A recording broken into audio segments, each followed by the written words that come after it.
Hello friends, कैसे हैं आप सभी। तो आज मैं ऐसे टॉपिक पर बात करने वाली हूँ जो कि बिगनर्स के लिए बहुत ज़्यादा इम्पोर्टेंट रहने वाला है।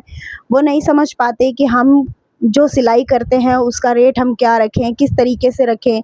तो इस चीज़ पर मैं ये वीडियो बनाने वाली हूँ। काफ़ी टाइम से सोच रही थी कि आप लोगों के साथ अपना home boutique rate list share करूँगी, बट टाइम नहीं निकल पा रहा था। आज मैंने फाइनली ये चीज़ डिसाइड करी और आज आप लोगों के साथ ये वीडियो शेयर कर रही हूँ।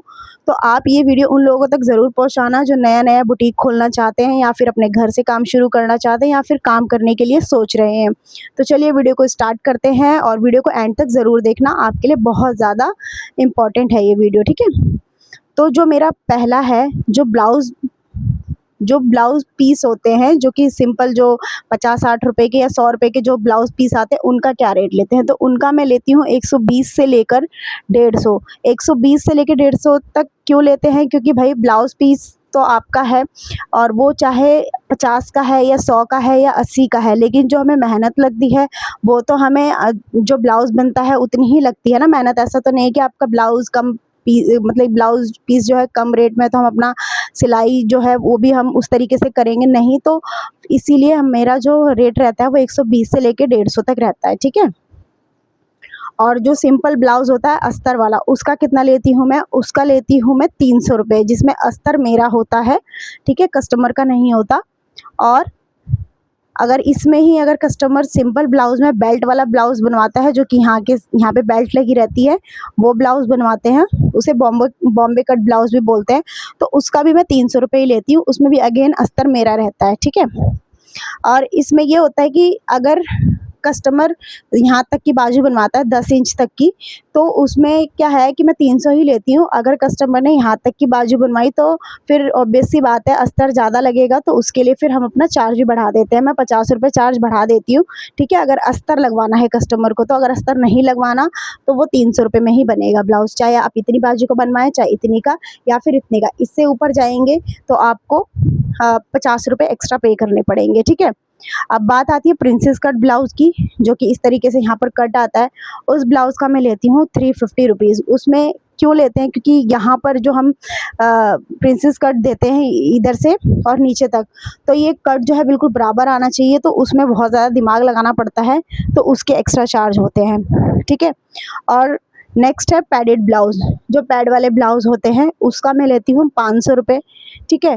500 रुपए है, उसमें अस्तर भी मेरा रहता है और पैड भी मेरा रहता है, ठीक है? लेकिन उसके साथ में कोई डिज़ाइनिंग नहीं देती हूँ, कुछ भी नहीं, बस सिंपल पैड मेरा रहेगा और अस्तर मेरा रहेगा 500 रुपए। अगर इससे ऊपर अगर कस्टमर बोलता है कि मुझे डिज़ाइन वगैरह भी बनवाना है, तो डिज़ाइन जैसा रहेगा उस हिसाब से मैं 100 रुपए, 150 रुपए उस तरीके से बढ़ा दूँगी। 50 रुपए से लेकर स्टार्ट करती हूँ, अगर जिस तरीके का डिज़ाइन रहेगा उस तरीके से मैं पैसे भी ले लूँगी, ठीक है? अब नेक्स्ट आते हैं ब्राइडल ब्लाउज़ पे। तो ब्राइडल ब्लाउज़ भी बहुत तरीके के होते हैं। ये नहीं कि आप किसी का भी ब्राइडल ब्लाउज़ आप 1000 रुपए में या 1200 रुपए में सिल रहे हैं। कोई-कोई ब्राइडल ब्लाउज़ ऐसे होते हैं जिस पे सिर्फ़ थ्रेड का वर्क होता है, उसमें एक वैसे मोती वगैरह कुछ नहीं लगा होता, तो उसमें काम ज़्यादा नहीं होता है, तो उसका हम लोग ले सकते हैं। मतलब कि मैं जो लेती हूँ ब्राइडल ब्लाउज़ेज़ का, वो लेती हूँ मैं 500 से स्टार्ट कर देती हूँ, ठीक है? लेकिन अगर ब्राइडल ब्लाउज़ जो होते हैं ना, वो सिंपल तो होते नहीं हैं, डिज़ाइनिंग होती है और डिज़ाइनिंग भी इस तरीके से होती है जैसे सब्यसाची हो गया या फिर मतलब बहुत सारे डिज़ाइन वाले होते हैं, तो उनको अगर स्टिच करना है तो उसमें तो भैया एक्स्ट्रा दिमाग लगाना पड़ता है, क्योंकि अलग से पेपर कटिंग करनी पड़ती है, ठीक है? अस्तर भी एक्स्ट्रा लगता है, तो उसके हिसाब से फिर चार्जेस बढ़ जाते हैं, तो उस तरीके के ब्लाउज़ का मैं 700 रुपए लेती हूँ, ठीक है? लेकिन उसमें फिर मैं कोई डिज़ाइन वगैरह नहीं डालती। वैसे ब्राइडल ब्लाउज़ ना डिज़ाइन से ज़्यादा नहीं होता, डिज़ाइनर नहीं होता ज़्यादा, बस वो है कि वो पहले से ही इतना काम करके दे देते हैं कि उसको एडजस्ट करने के लिए फिर हमको एक्स्ट्रा चार्ज लेना ही पड़ता है। जो सिंपल ब्लाउज़ होते हैं उसमें हम डिज़ाइनिंग कर सकते हैं, बट जो ब्राइडल ब्लाउज़ आते हैं ना, उसके अंदर वो पहले से ही सितारे, मोती या फिर थ्रेड वर्क इस तरीके से कर देते हैं या डिज़ाइनिंग वो अपने आप से ही कर देते हैं कि जिसको बनाने के लिए हमें दिमाग लगाना पड़ता है, टाइम लगता है, सोचना पड़ता है, तो उसके लिए एक्स्ट्रा चार्ज लगते हैं, ठीक है?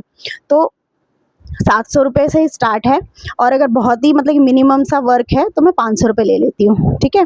और ब्राइडल ब्लाउज़ 700 से स्टार्ट है और ये 1000-1200 तक भी चला जाता है, जिस तरीके का डिज़ाइन होगा या जिस तरीके से उस पे वर्क किया होगा उस तरीके का। अब आते हैं स्लीवलेस ब्लाउज़ पे, जिसमें स्लीव्स नहीं होती है। अगेन वो 300 रुपए ही लेंगे हम, क्योंकि आप स्लीव्स लगवाओ चाहे मत लगवाओ, हमें तो फिनिशिंग करनी पड़ेगी ना। हमें यहाँ पर देखना पड़ेगा, यहाँ पे पट्टी लगानी पड़ती है, फ़ोल्ड करना होता है, साथ ही ये भी देखना होता है कि आर्म होल भी उतना शो ना हो, बिल्कुल परफेक्ट देना पड़ता है। तो उन सारी चीज़ों को सोचने और समझने में टाइम लगता है, तो 300 रुपए ही है। आप बाजू लगवाओ या मत लगवाओ, आपकी मर्ज़ी है। ठीक है। अब वहीं अगर बड़ी बाजू और छोटी बाजू, वही मैंने आपको बताया कि अगर मतलब कि यहाँ तक कि 10 इंच की बाजू बनवाएँगे आप, तो फिर ये होगा कि मैं उसमें अस्तर के एक्स्ट्रा चार्ज नहीं लूँगी। वहीं अगर आप यहाँ तक की बाजू बनवाएँगे तो उसमें अस्तर का एक्स्ट्रा चार्ज लगेगा। ठीक है? तो वही है, 50 रुपए मैं एक्स्ट्रा ले लूँगी। फिटिंग, ब्लाउज़ की फिटिंग। ब्लाउज़ में फिटिंग में क्या आता है, सिर्फ़ साइड से फिटिंग करनी होती है, ठीक है? इधर से और इधर से, तो उसके मैं लेती हूँ 30 से 40 रुपए, ठीक है? अगर उसमें भी अगर मतलब उ कर अगर उसमें भी जोड़ना पड़े या जॉइंट करना पड़े, जैसे कि स्लीव्स में कभी-कभार कपड़ा नहीं होता, तो अगर वहाँ जोड़ना पड़ेगा तो उसके फिर अलग चार्ज लगेंगे, ठीक है? फिर उसका हो जाता है सा 70 या फिर 100 रुपए ले सकते हैं हम लोग। वैसे मोस्टली ब्लाउज़ की जो मतलब लूज़ करने के लिए जो कपड़े आते हैं ना, वो बहुत कम आते हैं। ज़्यादा करके मेरे पास सूट ही आते हैं, फिटिंग के लिए या फिर उनको लूज़ करने के लिए, ठीक है?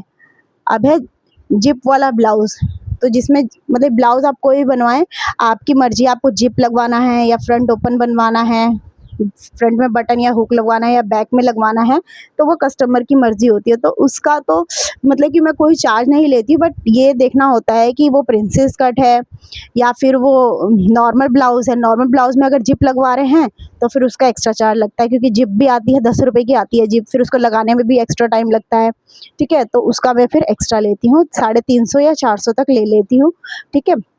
जिप लगाने का, जिप लगाने वाले ब्लाउज़ का, सॉरी। अब बात करते हैं सूट की, ठीक है? तो जो सिंपल सूट होता है, जिसमें सिर्फ़ सलवार और सूट होता है और कुछ नहीं होता, तो उसका मैं 300 रुपए लेती हूँ। सिंपल ब्लाउज़ और सिंपल सूट सलवार, इनका मैं 300 रुपए स्टार्ट करती हूँ। 300 रुपए से स्टार्ट है मेरी सिलाई, ठीक है? वहीं अगर पैंट है, प्लाज़ो है, अफ़गानी है, पजामी है या सर्कुलर प्लाज़ो है नीचे, सूट तो सब सेम ही रहते हैं, छोटे-बड़े बस साइज़ हो जाते हैं, बट उसके नीचे का जो होता है, ये पैंट, प्लाज़ो, अफ़गानी या फिर पजामा या सर्कुलर प्लाज़ो, उनका मैं लेती हूँ 350, ठीक है? अब वहीं अगर कॉलर सूट आता है, जैसे सर्दियों में मोस्टली लोग कॉलर वाले सूट बनवाते हैं, तो उसका मैं 300 रुपए ही लेती हूँ, कॉलर लगाने का कोई चार्ज नहीं लेती, ठीक है? अब बात करते हैं कि साड़ी में फॉल पिको, जो कि मैंने अभी रिसेंटली स्टार्ट कर दिया है, उसका मैं 100 रुपए लेती हूँ, क्योंकि मैं जो फॉल लगाती हूँ वो अच्छी वाली लगाती हूँ और बहुत ही फिनिशिंग के साथ लगाती हूँ। जो मेरी वो मशीन है सिंगर की इलेक्ट्रॉनिक मशीन, उसमें फॉल पिको का भी सिस्टम है, तो उससे मैं लगा लेती हूँ। वन साइड तो तुरपाई करनी होती है, वन साइड जो सिलाई ऐसे जिग-जैग वाली होती है ना, मैं उससे लगाती हूँ। तो बिल्कुल मैं मतलब कि जो है बुटीक के तरीके से फॉल पिको करती हूँ, तो इसलिए मैं 100 रुपए लेती हूँ। अब बात करते हैं, अगर कोई दुपट्टा लेके आता है, प्लेन दुपट्टा, और उसमें लेस लगवानी है उसको, तो उसके 100 रुपए चार्ज लेती हूँ, ठीक है? अब है जैसे अगर किसी को कुर्ता बनवाना है या फिर कोई अलग से सलवार बनवाना चाहता है या अलग से पैंट बनवाना चाहता है, ठीक है? तो कुर्ता, पैंट या फिर सलवार कुछ भी नीचे का अलग से बनवाना चाहता है विदाउट विदाउट अस्तर, तो उसके मैं 200 रुपए चार्ज लेती हूँ, ठीक है? सिंगल-सिंगल अगर कोई बनवाता है, तो उसके 200 रुपए चार्ज लेती हूँ, ठीक है? देखिए, अगर आप यही चीज़ पेयर में बनवाते हैं, तो आपको 300 रुपए में या साढ़े 300 रुपए में पड़ेगी, और अगर आप सिंगल बनवाते हैं, तो वही आपको 200 रुपए में पड़ेगी, ठीक है?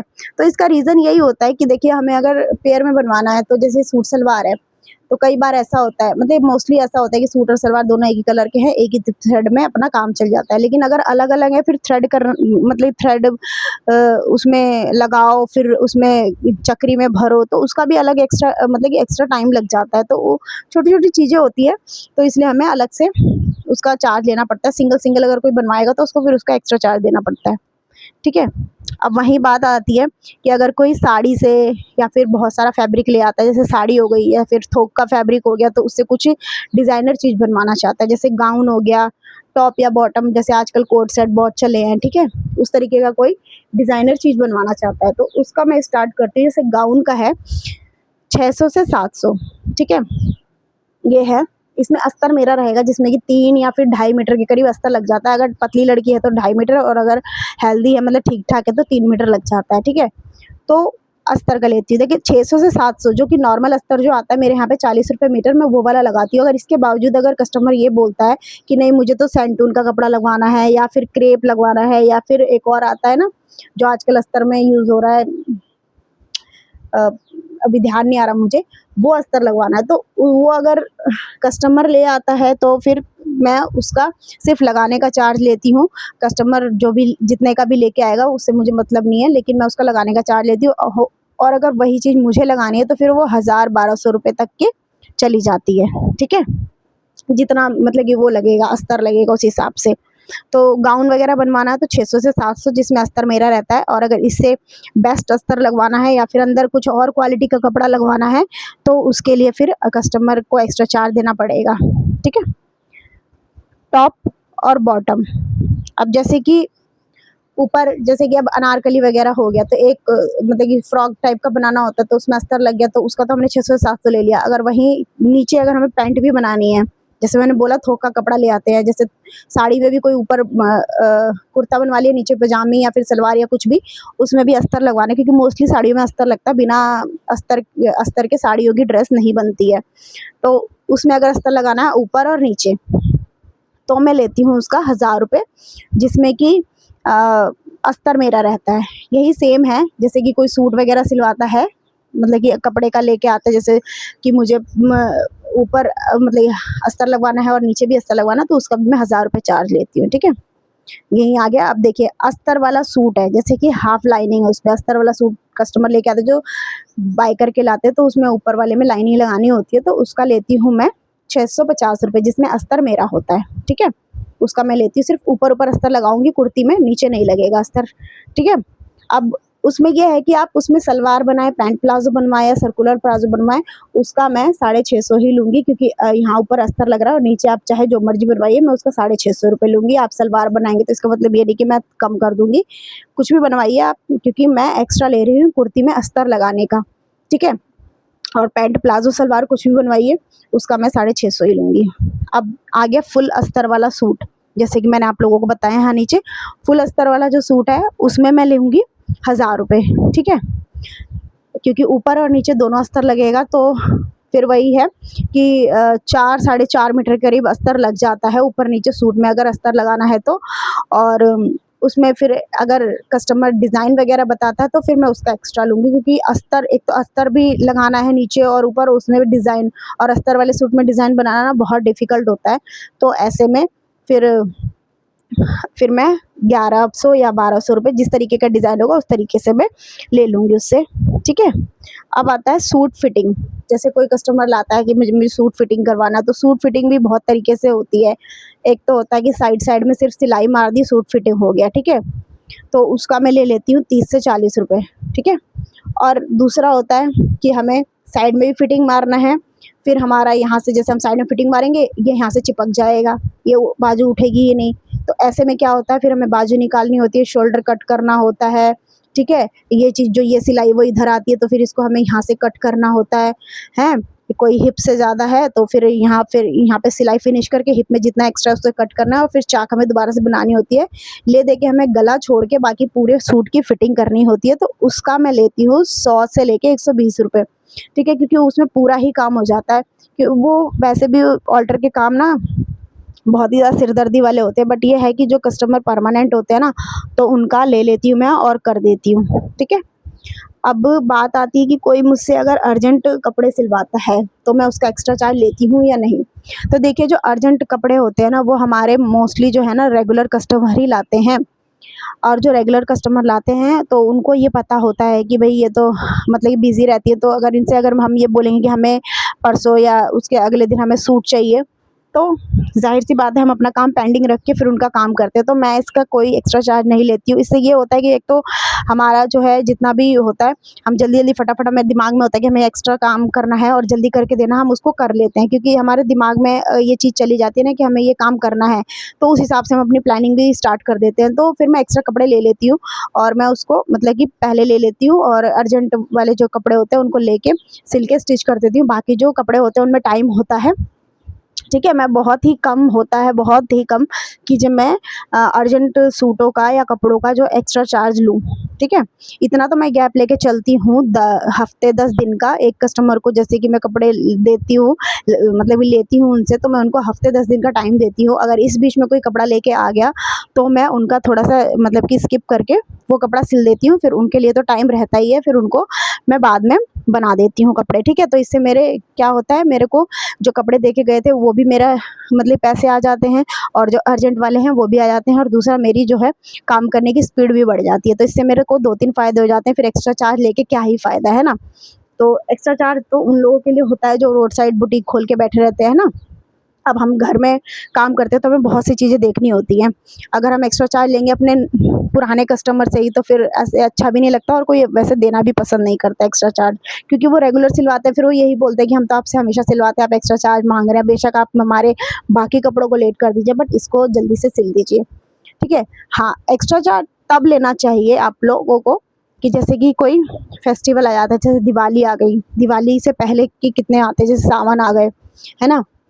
सावन में क्या होता है, मेरे यहाँ तो मोस्टली लड़कियां अपने मायके आती हैं, है ना? और वो उनको मतलब कि 10 दिन 12 दिन जितना भी दिन में उनको रहना होता है, तो वो कपड़े दे जाती हैं, और उनको ये होता है कि मैं हमें इसी डेट में चाहिए। अगर वो बिल्कुल ड्यू डेट से 1-2 दिन पहले लेके आ रही है, तो फिर उनसे एक्स्ट्रा चार्ज लेना बनता है, क्योंकि इतनी जल्दी तो हम भी नहीं कर पाते हैं, है ना? और अगर क्योंकि पहले से ही और कपड़े इतने होते हैं, फिर उनके तो नहीं कर पाते, तो उनके लेने चाहिए हमें। और जैसे कि ये होता है ना, हमें पता होता है कि हमारे रेगुलर कस्टमर कौन है। एक कभी कोई अचानक से आ जाए और हमें बोले कि नहीं हमें 2 दिन में चाहिए या 3 दिन में कपड़े चाहिए, तो मैं तो बिल्कुल ही मना कर देती हूँ, भई मैं नहीं कर पाऊँगी, क्योंकि हमें तो एक तो पता भी नहीं होता उस कस्टमर का टेस्ट क्या है, क्योंकि हमें रेगुलर कस्टमर के बारे में पता होता है कि हम कहीं ऊँच-नीच भी करेंगे तो वो एडजस्ट कर लेंगी, लेकिन नए कस्टमर का हमें पता नहीं होता है, तो मैं उनके कपड़े नहीं लेती हूँ। जल्दबाज़ी में एक तो मैं कपड़े बनाती नहीं हूँ, मैं बिल्कुल टाइम लेकर अपने कपड़े बनाती हूँ, ठीक है? तो उनके कपड़े अगर हम जल्दबाज़ी में ले लें और कहीं भी 19-20 हो गया ना, तो भाई दिक्कत वाली बात हो जाती है। तो इसीलिए मैं बिल्कुल टाइम लेती हूँ अपने कपड़ों के लिए, तभी मैं कपड़े बनाती हूँ, ठीक है? तो ये तो है मेरी रेट लिस्ट, और अगर इसके अलावा भी आप लोगों को कुछ और जानना है मेरे रेट के बारे में, मेरे कपड़ों के रेट के बारे में, तो आप लोग मुझसे कमेंट करके पूछ लेना। बाकी आप लोगों के लिए 2-3 पॉइंट हैं कि अगर आप लोगों को नहीं समझ में आ रहा कि अपने होम बुटीक के रेट क्या रखने हैं, तो वैसे तो मैं दिल्ली से हूँ, और मैंने काफ़ी टाइम से मतलब कि 5-6 सालों से मैं कंटिन्यू सिलाई कर रही हूँ। उससे पहले भी करती थी, बट मैं उससे पहले कस्टमर के कपड़े नहीं लेती थी। 5-6 सालों से मैं कस्टमर के कपड़े ले रही हूँ, और बाहर का काम ले रही हूँ, और बाहर का काम कर रही हूँ। तो इतने टाइम में मैंने यही सीखा है कि अगर हमको बाहर का काम लेना है, तो पहले हमें अपने काम में फिनिशिंग लानी होगी, और वो कैसे आएगी, अपने घर के कपड़े सिलिए, आस पड़ोस में जो मतलब कि आपके रिश्तेदार हैं उनके कपड़े सिलिए, ठीक है। बाहर का एकदम से अननोन पर्सन का काम नहीं लेना है, पहले अपने कपड़े सिलिए, उस पर फिनिशिंग लाइए, परफेक्ट बनिए। इसमें देखिए सीखने के ऊपर डिपेंड करता है, कोई साल भर में सीखता है, कोई उसी काम को 2 साल में सीखता है, कोई उसी काम को 3 साल में सीखता है, क्योंकि जितना हम प्रैक्टिस करेंगे ना उतने अच्छे से हमको चीज़ें आएँगी, और कोई होता है 6 महीने में सीख जाता है। देखिए कोई घोल के नहीं पिला देता है, ठीक है? कि आपको सिलाई मैं 6 महीने में सिखा दूँगा, या फिर आपको 3 महीने में सिखा दूँगा। वो सिलाई अपना अपने तरीके से सिखाएगा, लेकिन आपको अपने तरीके से सीखना है। आप उसमें कितना टाइम दे रहे हैं, कितनी चीज़ों की प्रैक्टिस कर रहे हैं ना, उस चीज़ पे डिपेंड करता है। आप कोई गारंटी नहीं दे सकता कि आप कितने टाइम पे सिलाई सीखेंगे।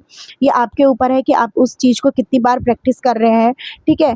अगर आपको एक कपड़े पे उन्होंने प्रैक्टिस करवाई है, तो उसी डिज़ाइन को दूसरे कपड़े पे बनाने के लिए भी ना बहुत प्रैक्टिस की ज़रूरत होती है। तो इन सब चीज़ों का ध्यान रखना होता है। और दूसरा है कि हम अपने रेट लिस्ट कैसे रखें? रेट जैसे कि अब मैं घर से चलाती हूँ बुटीक, तो आपको क्या करना है, अपने आस-पास के एरिया में जो लोग घर में कपड़े सिलते हैं, उनसे आप लोगों को रेट पता करना है, या फिर जो बाहर रोड साइड बुटीक है, उनसे रेट पता करिए। वो कैसे पता करना है? या तो आप खुद चले जाइए, आप रेगुलर रहेंगे, ठीक है? रेगुलर हैं तो आप खुद चले जाइए और आप खुद पता कर लीजिए। आप ऐसा नहीं कि आपने एकदम से सारी मतलब कि इसका क्या है, उसका क्या है, ऐसे-ऐसे करके रेट पूछ लिया, तो सामने वाले को शक हो जाता है, फिर वो सोचता है कि इसको सिलवाना-विलवाना तो कुछ है नहीं, ये बस मेरा रेट पता करने आई है। तो आपको क्या करना है, कभी एक चीज़ का रेट पूछ लिया, और सारे ही रेट जो हैं एक ही दुकान से नहीं पूछना है, नहीं तो उसको पता चल जाता है, फिर वो ना ऐसे ना बताते नहीं हैं। ठीक है। कभी आप पूछ आएँ, कभी आप अपने रिश्तेदार को भेज दें, कभी आप किसी को भेज दें घर से, कभी किसी को भेज दें, और ये टाइम-टाइम पर पता करते रहना चाहिए, ठीक है। क्योंकि ना जैसे-जैसे साल मतलब जैसे-जैसे टाइम बीतता है ना, वैसे-वैसे अपने रेट भी बढ़ा देते हैं लोग। तो आपको अगर एक बार समझ में आ जाएगा कि बाहर क्या रेट चल रहा है और मुझे अपना क्या रेट रखना है, उस हिसाब से आप जितना भी बाहर चल रहा है उससे आप 10 से 20 रुपए या फिर 50 रुपए तक कम कर सकते हैं। अपना घर पे जो अगर रेट आप रख रहे हैं उस हिसाब से। अगर आप इससे ज़्यादा कम कर देंगे तो ये होगा ये कि 1-2 बातें हो जाएँगी। एक तो ये लगेगा कस्टमर को कि ये लगता है ढंग के कपड़े नहीं सिलती, इसीलिए इतना कम में सिल रही है। और दूसरा ये हो जाएगा कि आपके पास कपड़ों का इतना ढेर हो जाएगा कि आप सिल ही नहीं पाएँगे और आप टायर्ड हो जाएँगे, और मतलब कि जल्दी-जल्दी सिलने के चक्कर में कस्टमर के कपड़ों में वो फिनिशिंग नहीं आएगी, ठीक है? तो ये काम नहीं करना है, बिल्कुल रेट डाउन भी नहीं करना है, बिल्कुल रेट हाई भी नहीं करना है। ऐसा करना है जिससे आपका जो है काम आसानी से हो सके और कस्टमर जो है देने के लिए दिक्कत ना हो कस्टमर को पैसे देने में। तो ये सारी चीज़ों का ध्यान रखेंगे तो आप अपना घर से बुटीक रन कर सकते हैं, और कभी भी निराश नहीं होना इस चीज़ को लेके कि मतलब मेरे पास काम नहीं आ रहा। आप काम शुरू कर दीजिए, ऐसा नहीं है कि आपके पास काम नहीं आएगा। मैंने इससे पहले वाली वीडियो में भी आप लोगों को बताया कि आप अपने जो है कपड़ों की जो ब्रांडिंग कह लीजिए या फिर शो ऑफ कह लीजिए, वो किस तरीके से कर सकते हैं। आप उस चीज़ को, उस वीडियो को जाकर चेक कर सकते हैं। उसमें मैंने बताया है कि आप अपने काम को कैसे दिखा सकते हैं दूसरों को, कि ताकि आपके पास कस्टमर आए, ठीक है। बाकी अगर आप लोगों को कुछ नहीं समझ आया हो मेरी वीडियो में तो आप लोग मुझे कमेंट कर देना, मैं आप लोगों के कमेंट का ज़रूर जवाब दूँगी नेक्स्ट वीडियो में। और इस रेट लिस्ट में आप लोगों को कुछ ज़्यादा या कम लगे वो भी बता देना, ठीक है। तो बाकी तो मैं अपने यहाँ दिल्ली में रहती हूँ, उस हिसाब से मैंने अपने रेट सही ले रखे हैं। वैसे मैं बता दूँ तो बाहर जो है ना सिंपल सूट के 300, मैं 300 लेती हूँ और बाहर 250 रुपये देते हैं सूट के, जो सिंपल सूट के हैं, और पैंट वाले सूट के लोग 300 रुपये लेते हैं बाहर और मैं 350 लेती हूँ। फिर भी लोग मुझसे सिलवाते हैं। वो इसलिए सिलवाते हैं क्योंकि मैं अपना काम जो है एक तो टाइम पर करती हूँ, दूसरा मेरे काम में फिनिशिंग भी बहुत होती है, तीसरा अगर मेरे काम में कोई मिस्टेक हो गई तो मैं कस्टमर को ना हफ्ते भर के अंदर ही उसको ठीक करके दे देती हूँ। मैं ऐसा नहीं कि कस्टमर कपड़े लेके आया और मैंने उसको 2 महीने, 3 महीने, 1 महीने लटका के रखा हुआ है कि भैया अब तुम ऑल्टर के लिए ले आए हो और तुम्हारी गलती हो गई, अब तो तुम ऑल्टर के लिए ले आए, अब वो पड़े ही रहेंगे कपड़े, ऐसा नहीं है। तो मैं सोचती हूँ कि मेरे पास काम आ रहा है और जल्दी से जल्दी मैं उसे निपटाऊँ और कस्टमर को दूँ, ठीक है। तो आप लोग इन बातों का ध्यान रखिए, और कोई भी डाउट हो तो मुझे कमेंट कर देना। बाकी वीडियो अच्छी लगी हो तो वीडियो को लाइक कर देना और चैनल को ज़रूर सब्सक्राइब कर देना, और भी अच्छी-अच्छी वीडियो को देखने के लिए। Okay bye, thank you so much.